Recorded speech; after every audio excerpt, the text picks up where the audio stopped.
Thank you for the opportunity to tell about our study.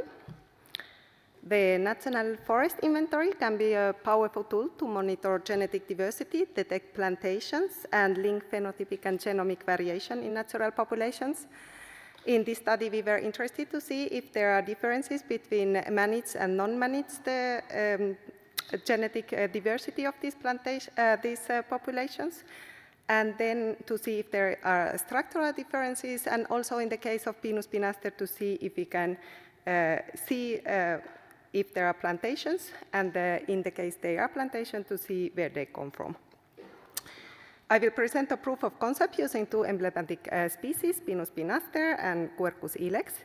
In the map on Pinus pinaster are all the populations that have been analyzed in previous study that we could use as reference in here. And then for Quercus ilex, we didn't have any kind of reference material with these markers. Here you see just the distribution of the species. And as Alvaro mentioned yesterday, not everybody is in agreement that it should be divided as subspecies level in Rotundifolia and the main ilex. So forest inventory treats them as one taxon only. Maritime pine, the Pinus pinaster, is very well-known species. There have been a lot of genetic studies on it, and the population genetic structure is known to be very clear. The populations are grouped in large interconnected gene pools. And in this study, we genotyped 1,300 new individuals from 55 Spanish populations. We used the 4-3 Thermoviscer array for this with around 10,000 SNPs. And when we compare the population genetic structure, we largely get the same population genetic structure, but also there were some new genetic components. So it's not so visible in the map, but better visible in the structure-like plots, that there are some components that were not characterized previously.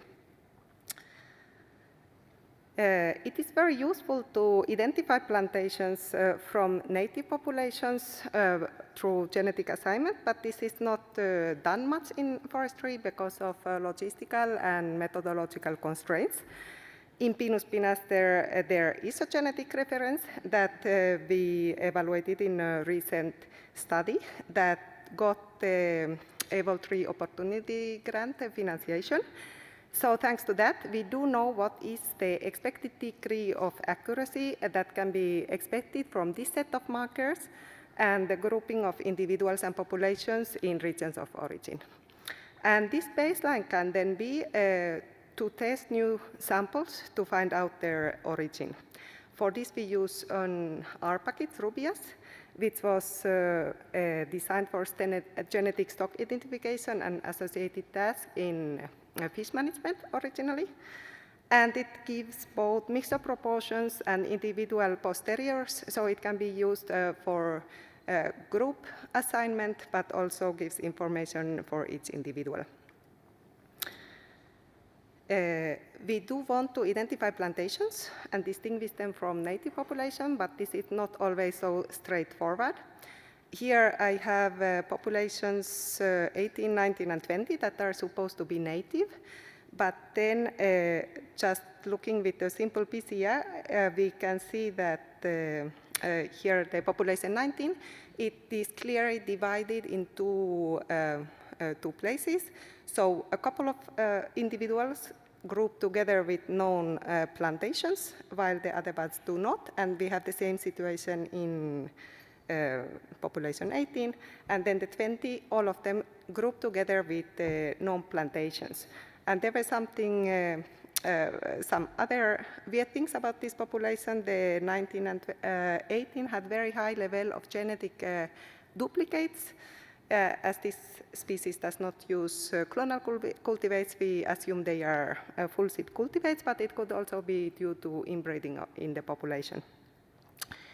When we look on average values of genetic diversity and inbreeding values, we could not detect significant differences between native and plantations. And then before the study, we did have information about the populations. So we have 36 assumed native populations and 19 non-plantations. And we needed to either confirm or reject the nativeness of these populations. And this we do with genetic assignment, and we focus on the region of provenance level because of administrative and practical reasons.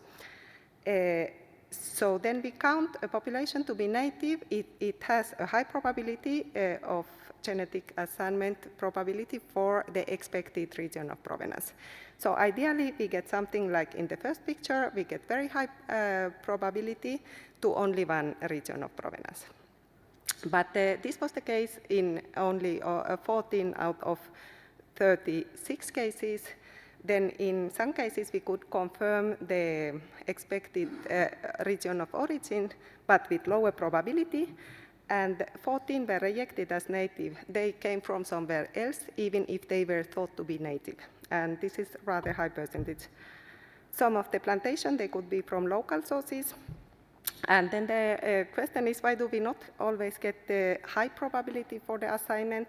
One thing could be that the origin is mixed, as in the case I showed previously. Or then in case of all the plantations, the plantation might have already crossed with the native local populations, and then they are not resembling anymore the origin, but also not the local populations. And that could affect that we then get low probability to only one source of the reference. Or of course also if we have not included it in our reference could be another reason. And then apart from biological reasons, we can have technical issues. So bad DNA quality is always an issue. Pinus pinaster is one of the most difficult pines to extract good quality DNA from. And that, of course, complicates the downstream analysis.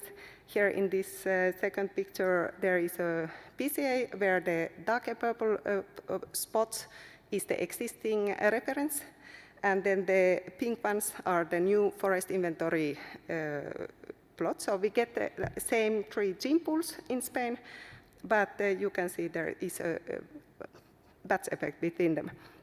And why is this even more problem in forest inventory material is that it's a huge effort to collect to do the forest inventory material. So they cannot focus only on spring times when we get good quality leaves, but it's done all over the year. And that's why we got worse quality leaves than usual. And this was already seen in the laboratory that the DNA quality extracted from these older leaves was not as good as we are used to. A Quercus ilex, the holly oak or holm oak, is quite different genetically. It has a very weak population genetic structure, and since there was no previous studies with these markers, but there is this 4 Genius genetic conservation units that have been characterized, so we compared to those. And now with the genotype 1,000 new individuals, we are still missing population from both from the west and the north and the south. But you can see that even if we get largely similar kind of structure, the structure based on genetic conservation units is more clear. But maybe also we then have some novel genetic components that was not captured from the few genetic conservation units. Here also the history is different, so we do not expect plantations in Quercus ilex, all are supposed to be native, but some populations are managed, as you saw on the excursion, how they are managed. And here we use the SPET genotyping that was designed by Italian colleagues in the Fortinius project, and here we get up to 500,000 of SNPs. So the National Forest Inventory samples provide a fine-scale characterization of population genetic structure in this species in Spain. And I would claim that we get a more realistic picture of the genetic diversity than focusing only on genetic conservation units. This is because forest inventory is sampling everything, while the genetic conservation units, they are often remote and isolated populations. Also in this species, we did not see significant differences between managed and natural populations. But there could be association between SNPs and traits, like the fruit traits. You know that in the managed population, there is a selection towards bigger fruits because the farmers prefer bigger fruits as food for the animals. So the origin assignment and identification as plantation, that is of very much importance to both breeding and conservation programs of forest genetic resources, but it is also important for any kind of research. So if you are doing any kind of modeling or adaptive studies, then the plantations would bring erroneous information. And then the adaptation studies give us information about which plots are supposed to be doing better in face of climate change or worse. And then through the long-term phenotypic monitoring, we can validate these predictions and get complementary information from to information collected by common garden experiments.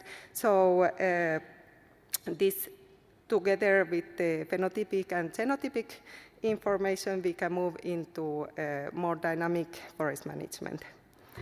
It is quite a lot of effort to collect and genotype the samples, but that is one effort only. And then it can be combined with the long-term monitorization, which is repeated every 10 years. And combined, this can then support multiple studies and be used in together these monitoring efforts. This study combines the efforts from two national programs. The sampling came from the forest inventory, and then the funding comes from the Division of Genetic Resources. And therefore, Geneos was involved in the reference samples that I showed.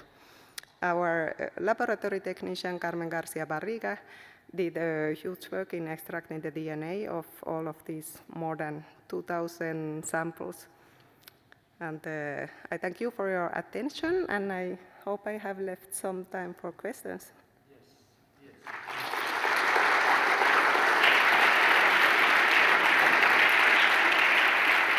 Thank you, Sanna, for a nice presentation. We have time for some quick questions. Yes. Hi, Sanna. It's really nice work. I was just wondering, I don't know how the National Forest Inventory works in Spain, so like judging from Slovenia, it would be very limited number of trees per an NFI plot. Is that, I mean, how many trees are there that you sample per point of the National Forest Inventory? Well, it is both a bit adapted, so you're right. So the ones that have phenotypic measurements, they are like 5 per plot. But since it's very dense sampling, so maybe just a kilometer apart, we have the next plot. So probably we could combine this information to get a bigger sampling size. And then the genotyping was done to 25 samples so that we get the population size that we usually use in population genomic studies. Other question?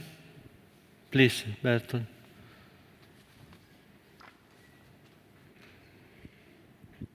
Hi, Sanna. Thank you. Very interesting data. With your new data, would you recommend, I mean, apart from whether this is possible or not, but would you recommend to change the GCU selection for Spain? Do you still think that the ones that are in Forgenius are representative enough? Or what's your view about this? Yes, I mean, our results, at least on this species, does not change that. I think they are well selected, and this is then bringing complementary. Actually, we can use it also for like, it's very well to have this information for comparison. And then this will complement so that we can see more about migration and where the individuals come from. Okay. Other question? Thank you, Sanna. Thank you very much, Sanna.